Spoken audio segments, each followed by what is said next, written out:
Good day, ladies and gentlemen of YouTube. It is Saturday, April 4th, about 6 o'clock in the evening.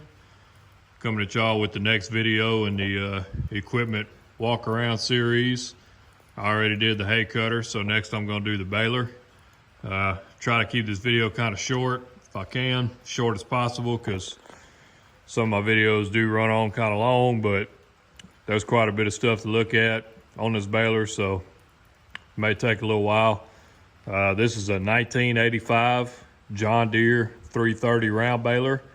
It makes a 4x4 bale, 4 foot tall, 4 foot wide. We've had this baler for, this will be 6 years. We bought this baler from a guy that we used to bale hay with before we started doing it on our own, before we bought our own equipment and started doing it all ourselves. He bought himself a Vermeer 4x5 and he was selling this baler, so we went ahead and decided to buy it. It's been extremely well taken care of. You can see it is kind of dirty, but on that door right there, the dust has been wiped off of it. You can see how good a shape the decals are in and how good a shape the paint's in. It's twine tie with a single hydraulic twine arm. Come over here. This is where you put the twine in. Take this off. This little pin's probably gonna snap my finger. Yeah, it got me. It holds 3 rows of twine. It's only got 1 in it right now. Later on in the year, gonna buy however much more twine we need and get it filled up. Down here is the twine arm. Hydraulic cylinders, or cylinder. This is the buzzer right here, which we don't have hooked up because there's no place to hook it up in that tractor. We used to use it whenever we ran this baler with my grandpa's 4230, but we don't use his tractors anymore. All we use are our two, get this thing opened back up and put back in there. All we use now are our two Utility Series Internationals. Oh, sorry about that. We use that tractor there to run the baler. Really, I could probably just about run it with this one if I had to. Only problem with this tractor is it doesn't have dual remotes, so you'd constantly had to be switching out hoses between the door cylinders and the twine cylinder. But if I had to, I could just about run it with that tractor. It does not take a very large tractor to run this baler. I don't know what the exact PTO horsepower requirement is, but I can tell you that tractor right there has about 65 horsepower at the PTO, and it will pretty much run it like it ain't even back there. PTO shaft right here, these are all the hydraulic hoses for it. This one right here, these two that I got in my hand are for the door, and these two that I got in my hand are for the twine cylinder. All this wiring that I got crammed into the tongue here, that's all for the buzzer. It's got these pickup wheels on here, which are in kind of rough shape. You can see this one here, the fingers on it are all cattywampused and broke, kind of like that one right there. This one right here ain't in quite as bad a shape, but eventually we're gonna need to change them out. For the time being, they still work, so we're gonna keep on using them. It's got a brand new set of tires on it. This tire here is kind of old. I think it's got air in it right now. Sometimes that one leaks down. I got to air it up, but the tires that were on it were shot, so we put 2 brand new tires on it. Open this door here. This side here, stand over here by my garden tiller. This side here is where chains and rollers and sprockets are. Over the winter, I changed out 3 out of the 4 chains on this baler. 3 of them are on this side, 1's on the other side for the pickup. I did not change that one out because that is a number 50 chain. These 3 chains here are number 60 chains, and I did not buy any number 50, so that one didn't get changed out, but it's still pretty good. All I did was tighten it up because it was pretty loose. I tightened it up. It tightened up without a problem. The chain still looked okay. The sprocket still looked okay. So I went ahead and left it like it was. You can see right here, I put 2 new sprockets on. They got one in the back and one right there. And there's actually a little bitty short chain right back there. So let me get my flashlight. You can see it down there. It's a little bit of short chain. It's only 19 links. But changed out all those chains over the winter. I also repacked this hydraulic cylinder here because we were having a problem with the door on this thing coming open while we were baling. And the problem with these John Deere balers is that whenever the door starts to come open, the tension comes off of the belts stop turning, and you end up with a problem on your hands because, you know, you either got to dump the bale out and unroll it and start over, or you got to keep closing the door while you're baling, which is eventually what I did.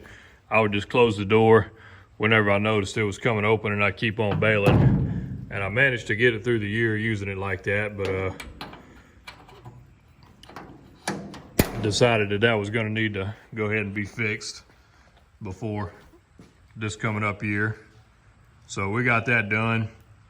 Got the change replaced. Those were the 2 things that needed to be done the most. The belts are in pretty good shape on it. They're not fantastic. You can see this one right here, it's got a little piece missing out of it. But for the most part, the belts are still in good shape.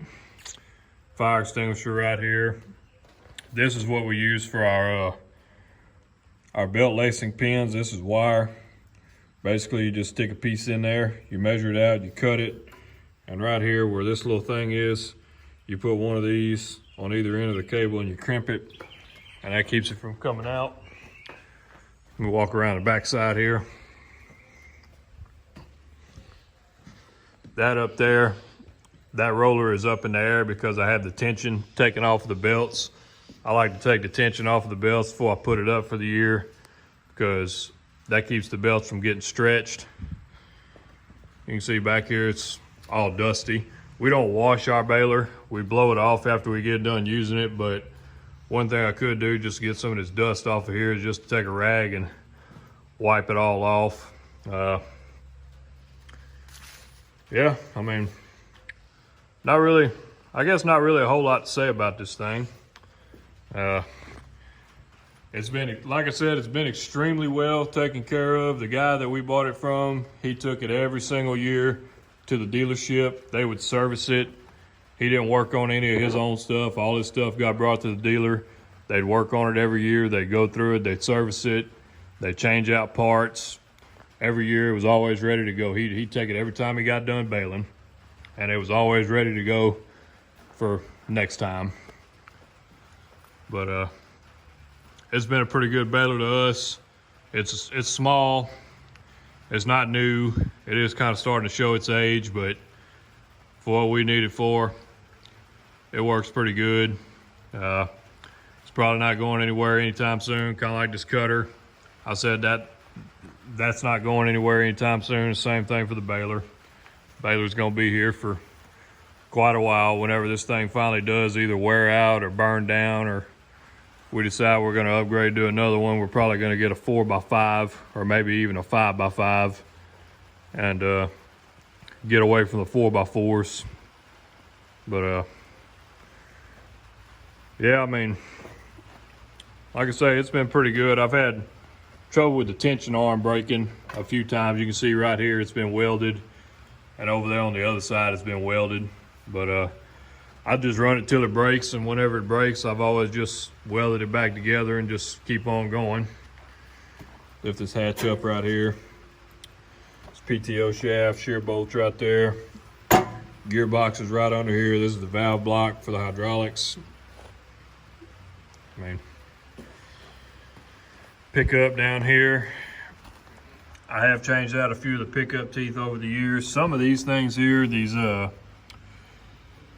not real sure what these big long fingers are called. Basically what they do is they just compress the crop and it helps feed it into the pickup. Some of those have been changed over the years, you can see, because a couple, 2 or 3 of them are green and the rest of them are yellow. I've never changed out any of the pickup bands. Like I say, the belts really haven't been messed with. A couple of them have been changed out, but other than that, just been a good old baler, been a good solid machine. We use it quite a bit in the summertime. We do make quite a few round bales every year to feed our cows. And yeah, guess that's pretty much it about this thing. Sorry I don't have much more to say about it, but I guess there's just not really a whole lot to talk about with it. Like I said, next video we're probably going to take a look. It's raining right now, so I can't do it right now, but next video we're going to be looking at the John Deere tedder and our hay rake over there. But anyway, yeah, this is it. John Deere 330 round baler. Anybody got any questions about it, feel free to leave a comment, and thanks for watching.